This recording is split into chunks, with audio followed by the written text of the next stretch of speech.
Today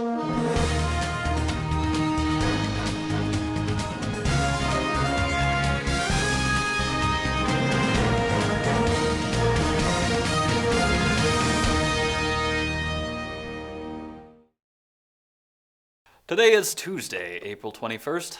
Welcome to this edition of Nevada County Now. Nevada County Public Health announced another 2 cases of COVID-19, bringing the total to 38 laboratory-confirmed cases, 26 in eastern Nevada County and 12 in western Nevada County. Remember, for the most current information, visit mynevadacounty.com/coronavirus.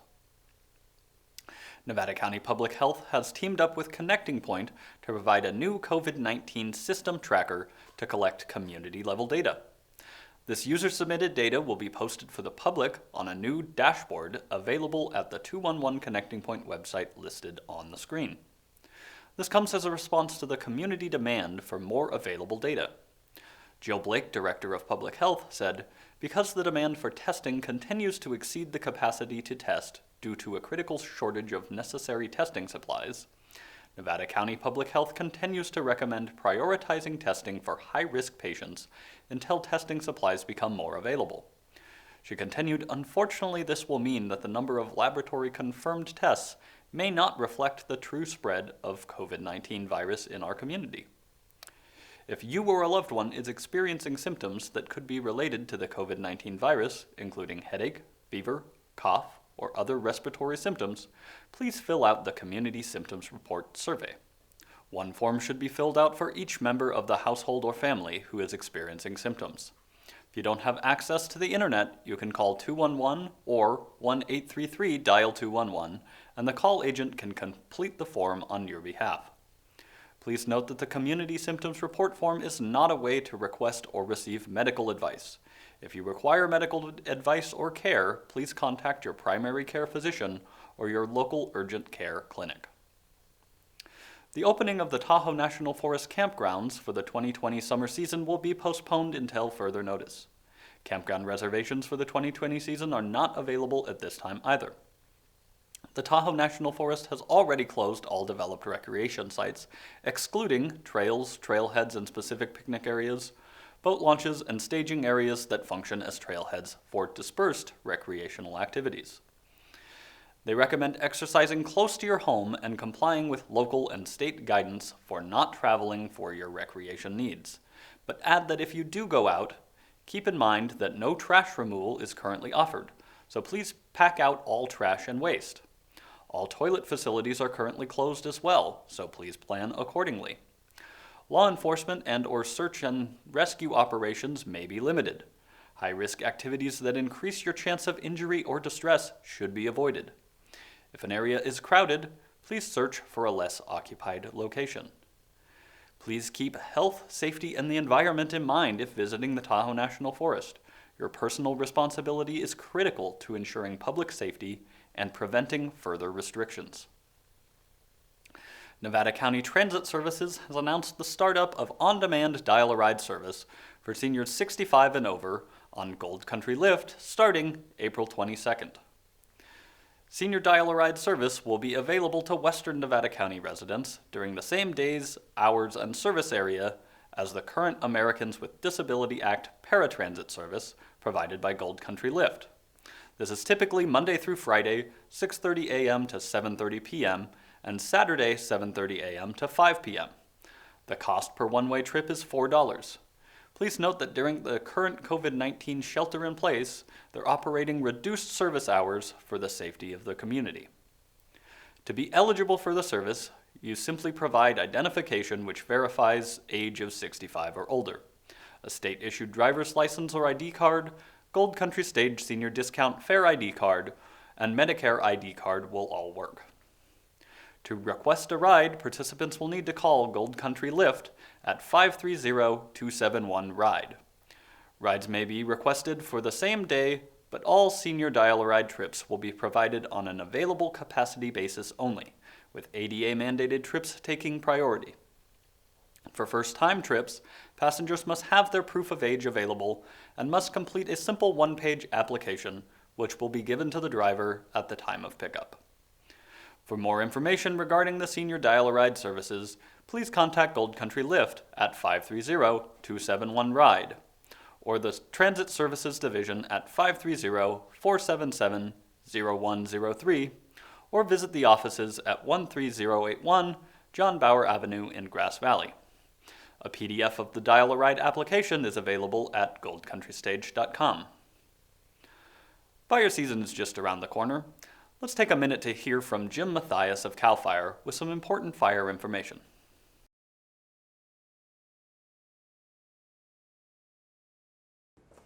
Well, yeah. I mean, getting started in the right direction is always the most difficult step, committing to something. Anytime you commit to something, that's one of the most difficult steps.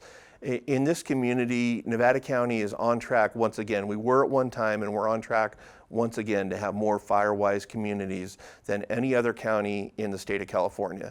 That's an impressive statistic. A county our size with our population being able to beat out some of the very large counties and wealthy counties in the state of California. So we're on track to have more fire-wise communities. So I guess what I'm saying is that we can always reach out to our fire-wise coalition. There could even be possibly in your area where you're living a fire-wise community that can help you, educate you about your home and how to make it more safe. It'll give you an opportunity to volunteer and help out. So if you don't know how to get a hold of them, you can certainly get a hold of the Nevada County Fire Safe Council, who kind of oversees and helps to manage that program. So that's a good way to get a lot of one-on-one communications. CAL FIRE also has an app, Ready for Wildfire. And so you can download that and it takes you through step by step. It's an incredible technology. Some people are intimidated by technology, but this is even easy enough for me to use it. It's a step-by-step, push the screen process. You can do it on your computer or on your smartphone, and you can get involved with that and go through the different steps. And it shows you how to make your home as safe as possible. It shows you how to be ready to evacuate and how to make your home ready and take personal responsibility. And when we start talking about bad fire conditions, it shows you how to get set to go when it's time to go. It talks about making a go bag and the checklist for that and knowing where you're going to go and have different routes out of your home.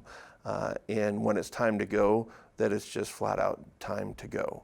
And yeah, we encourage people to use that technology. If they're better at one-on-one or phone conversations, pick up them, call the Fire Safe Council, pick up the phone, call the Fire Safe Council of Nevada County or the FireWise Coalition, and those folks will help you out with getting started, the first step, where to get started and how to get started. There's a lot of community events that are going all the time. We encourage you to come to those because we have booths set up at just about every one of them. Of course, we'll be at the fair this year right inside of Gate 8, and you walk inside and there's our booth set up right there. So that's another neat place to get started as well. But I hope you don't have to wait to the fair to get started.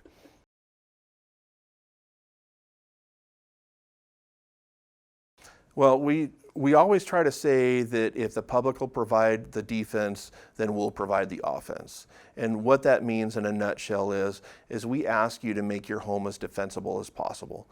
In CAL FIRE, the whole state of California, one of the largest fire agencies in the world, we have a total of 343 engines in our wildland firefighting fleet. There's way more than that in any community in Nevada County, way more than that in the city of Grass Valley, way more than that in Lake Wildwood, way more than that in Lake of the Pines, way more in Alta Sierra, way more than in Truckee. So even if I brought every single fire engine that I had in our local government cooperators, our federal partners, and the CAL FIRE system, I probably wouldn't have enough fire engines to park at every single home as the fire burned through to make sure every single home was safe. So we ask that the public does everything that they can well in advance of the fire. We're talking months in advance. I'm not talking what you would do 2 to 4 hours before the fire hits you. If the fire is going to hit you in 6 or 8 hours, I would hope you're just in your car and you're driving to someplace safe and go to have a milkshake or something like that. But do something different, go someplace else. But if people can prepare their homes through all these educational processes that we're talking about, get the information on the internet, talk to the Fire Safe Council, talk to the FireWise Coalition, get the CAL FIRE app, go through all those steps, find out and react and make your home as safe as it can be with some personal responsibility. You provide that defense, I guarantee you I will bring everything that we have in CAL FIRE.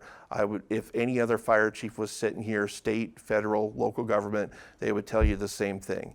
If your home is prepared and you do as much as you can to make sure that the roadway leading to your house is safe and that there's defensible space around your home, we're going to do everything we can to save your home. I know there's a lot of important things in everybody's home. There is in my home, and one of the worst things that we have to do in our job is to tell people that they've lost everything. Everything in your home can be replaced for the most part. There's probably some things they're very sentimental to you and very important.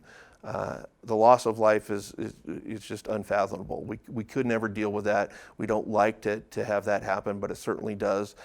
So the chances of you making your home as safe as possible, that will give you the best opportunity to survive if you don't have enough time to get out, and for us to be able to defend everything that's in your home if a fire burns through your area. Thanks for that, Jim. We'll leave you today with a poetry reading from Dean Young in celebration of National Poetry Month. Remember, stay safe, take care of each other, and we'll see you tomorrow.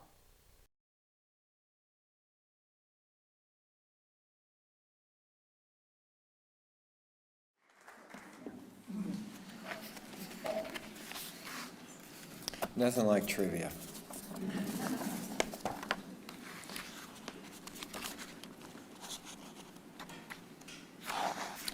This is called What We're Getting Ourselves Into. David moves his mouse closer to the rocket. Sky throws up on the stone lions. Nick turns the score upside down and plays it that way, rubato, smaller pieces rising into the fire to vanish like metaphors. No better time than now to read Lorca. One idea is to open a door by pressing your forehead against a piece of paper. I brought my own wire and opiates. Another is to paint a giant elemental, too bitter to eat, fruit-bearing question in your mind and stare at the sea until the sea becomes your mind, which will feel hyper-hygienic. Go ahead. Spend years in a steel cage counting syllables, every evening trying to pick the lock with a duck feather, but it's not a competition. I knew a guy who knew a guy who had some sort of castle connection, but it's silly to expect glaciers to share. For me, it's the backyard, maybe a graveyard, or sitting in an old broken rowboat in a meadow until the silvery spear of Apollo pierces the left ear, producing offbeat ectoplasmic squawks it's my job to translate. Of course it hurts.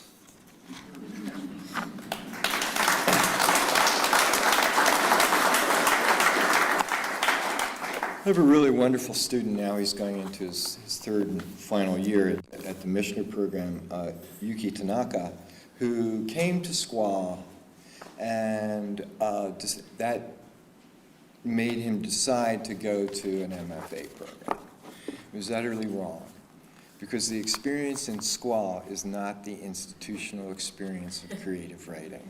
It is generative.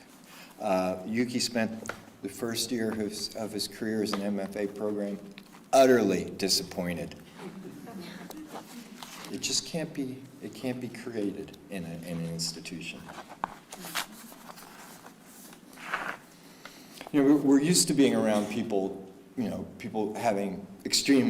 around people having anxiety about all kinds of things all the time, right? If you didn't wake up screaming, you probably didn't wake up. But the cool thing about SQUA is you're surrounded with people and they're all full of anxiety, but they're full of anxiety about writing a poem.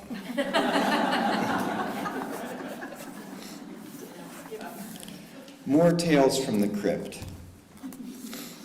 Despite its supposed jeweled movement and rocket mechanism, my new heart's no more accurate, bowstring still snapped, kitten just as frazzled. They wouldn't let me keep my old heart because it was sliced out and burnt, So I wasn't able to take a bite like any warrior would his enemies to become a greater warrior. Nope. Apparently not even worth dissecting or feeding to that emaciated lion rescued from the Dallas junkyard, never to be jarred in my office between my alien skull and complete works of Vesalius and Robert Fripp to show where poetry comes from, like when Matthew smashed through a plate glass door and just kept walking.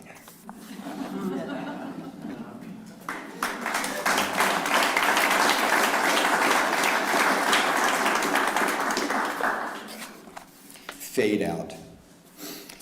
The flashlight my sister swept across the heavens got no response either. When my brother leaves his lab, he's still limping, and our governor's demanding funerals for aborted fetuses. And where's a fetus going to get the dough for that? Yes, there are dark shapes in the doorways. It can't be helped. Today, I found a chunk of amethyst with a face inside you could tell was willing to wait another 1,000,000 years for its scream to come out. So let that be a lesson. Ditto the same cuckoo that followed Tamaj from China tries to follow me but gets slapped back for trying to grope the moon, and don't I just don't. Maybe Jay's right that it all comes down to one untranslatable fragment of Parmenides. Like when a dead child is covered with petals, or a goat receives a garland of bells. It's a thin red thread that holds the body to the soul. Visibility is a disguise. Thank you.